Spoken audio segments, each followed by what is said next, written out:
அனைவருக்கும் வணக்கம். மாஸ்டர் விஷால் அவர்களே, ஐஸ்ரீ சார், ஐஷா, வெல்கம். ரெண்டு ஹீரோ சேர்ந்து நடிக்கிறதுனா எவ்வளோ பேர் குழப்பம் வரும்னு உங்களுக்கு எல்லாம் தெரியும். அந்த ரெண்டு ஹீரோ ரொம்ப க்ளோஸ் ஃப்ரெண்ட்ஸாக இருந்தால் மட்டுமே அது நடக்கும். நானும் விஷாலும் ட்ராவல் பண்ண ஆரம்பிச்சது நடிகர் சங்கத்தோட விஷயத்துக்கு அதுக்கப்புறம் தான். அதுக்கு முன்னாடி நாங்கள் பேசிக்கிறது கூட கிடையாதுன்னு நினைக்கிறேன். பட் அதுக்கப்புறமா we been doing lot of work. ரெண்டு பேரும் சேர்ந்து நிறைய விஷயங்கள் பண்ணியிருக்கோம். நிறையா நீ பெருசா நான் பெருசாங்கிற விஷயம் கிடையாது. அவன் நல்லா இருக்கும் நான் நினைக்கிறது, நான் நல்லா இருக்கணும் அவன் நினைக்கிறது. எந்த இடத்துலையும் விஷால் எப்போவுமே என்னை பற்றியே பேசிகிட்டு இருப்பாப்புல, விஷால் பற்றி பேசிக்கிறதே இல்லை. பட் விஷால் இப்போதைக்கு எடுத்திருக்கிற முயற்சிகள் எல்லாமே நான் பேசுகிறதுக்கும் சான்ஸ் கிடைக்காம போயிடுச்சு. 24 hours வேலை செய்ய முடியாதுங்க. இதுக்கு நடுவில் நடிக்கணும் வேறு. பட் இதுக்கு நடுவில் இண்டஸ்ட்ரி நல்லா இருக்கணும், நிறையா விஷயங்கள் சரி பண்ணணுங்கிறதுக்காக அவ்வளோ டைம் அவ்வளோ எனர்ஜியை போட்டு வேலை செய்கிறது அவ்வளோ ஈஸியான விஷயம் கிடையாது. இதில் யாருக்கும் சம்பளம் கிடையாது, இதுக்காக தனியாக அவங்களுக்கு அவார்டு கொடுக்க போகிறது கிடையாது. பட் பொதுநலம் அப்படிங்கிற விஷயத்துக்காக எக்ஸ்ட்ரா எடுத்து ஒர்க் பண்ணுறது அவ்வளோ ஈஸி இல்லை. So always proud of you. எனக்கு ரொம்ப பெருமையாக இருக்குது, ஏன்னா நான் கூடயே இருந்து பார்த்துருக்கேன் எல்லா விஷயங்களையும். ஸோ இந்த ஜேர்னியில் இன்னொரு விஷயம், ரெண்டு பேரும் சேர்ந்து ஒரு படம் பண்ணுறது. நிறைய வாட்டி அண்ணாவும் நானும் சேர்ந்து படம் பண்ணணும்னு கேட்டே இருப்பாங்க. அதுக்கான கதை அமையாமே இருந்துச்சு. ஃபஸ்ட்டு எனக்கு பயமாக இருந்துச்சு. அதுக்கப்புறம் அண்ணா கூட சேர்ந்து நடிச்சிடணும்னு ஆசையாக இருந்துச்சு. ஏன்னா ஒரு படமாவது ரெண்டு பேரும் ஒரே இண்டஸ்ட்ரியில் இருக்கிறது ரொம்ப ஆச்சரியம். அப்போ ரெண்டு பேரும் ஒரு படமாவது பண்ணிடணும்னு இப்போ கதை கேட்டுட்டு இருக்கோம். ஸோ அந்த மாதிரி இப்போ எங்கள் ரெண்டு பேருக்கும் ஒரே அலைவரிசையில் இருக்கும்போது சுபாஷ் சார் ஒரு கதை சொன்னார். இந்த கதை கேட்டு பாருங்க. ஒரு ஆக்சுவலி ஹிந்திக்காக நான் எழுதின கதை, பட் சூட் ஆகும்னு நினைக்கிறேன். ஏன்னா சின்ன வயசுலேருந்து விஷால் நல்லா தெரியும் சுபாஷ் சாருக்கு, சைல்ட்ஹுட்லேருந்து தெரிஞ்சதுனால. இன்ஃபேக்ட் அவர் தான் ஃபஸ்ட்டு விஷால் நீ ஹீரோ ஆவன்னு சொல்லியிருக்காரு சின்ன வயதில் இருக்கும்போது. ஸோ இங்கே ரெண்டு பேரும் உட்கார வச்சு பிரபுதேவ மாஸ்டர் ஒரு கதை சொன்னார்.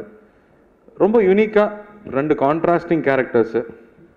யூஸ்வலாக ரெண்டு பேர் இருந்தாங்கன்னா ஒரு ட்ரையாங்கிள் லவ் ஸ்டோரியாக இருக்கும். அது எப்படி சந்திக்கிறாங்க, என்ன பிரச்சனை வருதுங்கிறது ப்ரெடிக்டபிளாகவே இருந்துட்டு இருக்கும். பட் அவர் சொன்ன விஷயம் ரொம்ப இன்ட்ரெஸ்டிங்காக இருந்தது. இந்த ரெண்டு கதாபாத்திரத்தும் எவ்வளோ ஃப்ரெண்ட்ஸாக இருக்காங்க, அவங்களுக்குள்ள என்ன கான்ஃப்ளிக்ட் அப்படிங்கிறது ரொம்ப புதுசாக இருந்துச்சு அவர் சொன்ன விஷயம். இது பண்ணிடலாமா அப்படின்னு ரெண்டு பேரும் பேசிட்டு இருந்தப்போ ஐஸ்வர்யா சார் நான் ரெடி ப்ரொடியூஸ் பண்ணுறேன்னாரு. ஏன்னா ரெண்டு பேரும் சேர்ந்து பண்ணும்போது என் ப்ரொடக்ஷனில் பண்ணுறதா இல்லை விஷால் ப்ரொடக்ஷனில் பண்ணுறதான்னு பிரச்சனை வரக்கூடாது. காமனாக இருந்துட்டா பிரச்சனை இல்லைங்கும்போது வேசிரி சார் கம்ஃபர்டபுளாக இருந்தார்.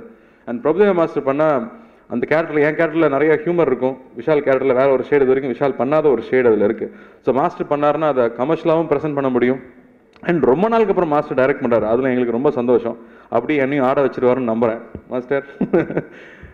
ஸோ இந்த ஆப்பர்ச்சுனிட்டி மிஸ் பண்ணக்கூடாது, ஒன்றா சேர்ந்து பண்ணிடணுங்கிறது தான் இந்த ப்ராஜெக்ட் ஸ்டார்ட் ஆச்சு. அண்ட் சுபாஷ் சார் தவற விட்ட போது என்னானாலும் சரி இந்த ப்ராஜெக்ட் பண்ணிடணும், அவர் இறந்ததுக்கப்புறமா இந்த ப்ராஜெக்ட் மிஸ் பண்ணிடக்கூடாது. ஏன்னா அவர் ஒரு ஆல்மோஸ்ட் 80-85% முடிச்சு கொடுத்துட்டாரு. அதுக்கு மேலே சின்ன சின்ன விஷயங்கள் இருந்தது, அதை நம்ம கரெக்ட் பண்ணிக்கலாம். பட் அவர் ஞாபகமாக அந்த படம் பண்ணிடணும். ஏன்னா சத்திரியன் அவரோட படங்கள் அவ்வளோ ரசித்து பார்த்துருக்கோம். அண்ட் எங்களுக்கு நிச்சயமாக அந்த படம் பண்ணணும்னு ஆசையாக இருந்துச்சு. அந்த வகையில் இந்த படம் இப்போ டேக் ஆஃப் ஆக போகுதுங்கிறது எனக்கு ரொம்ப சந்தோஷம்.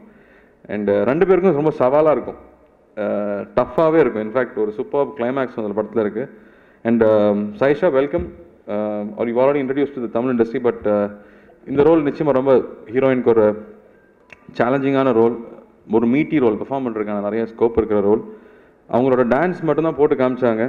அது பார்த்ததுலேருந்து எனக்கு கொஞ்சம் பயமாக இருக்குது, நம்மளோட வீக் ஏரியா அது. பட் மாஸ்டர் இருக்கிறதுனால சமாளிச்சிருவோம்னு நம்புகிறேன். பட் பத்திரிகை நண்பர்கள்லாம் வந்ததுக்கு ரொம்ப நன்றி. ஐ திங்க் இது எனக்கும் ரொம்ப புது ப்ராஜெக்ட், ஒரு புது எக்ஸ்பீரியன்ஸ், புது அனுபவமாக இருக்கும்னு நான் நம்புகிறேன். இந்த படம் பெரிய வெற்றி பெறணும். And we should have a great experience. ஏன்னா வெற்றிங்கிறத தாண்டி நல்ல அனுபவமாக இருக்கணும், இந்த நட்பு எப்போவுமே இருக்கணும்னு நான் ஆண்டவனை வேண்டிக்கிறேன். தேங்க்யூ.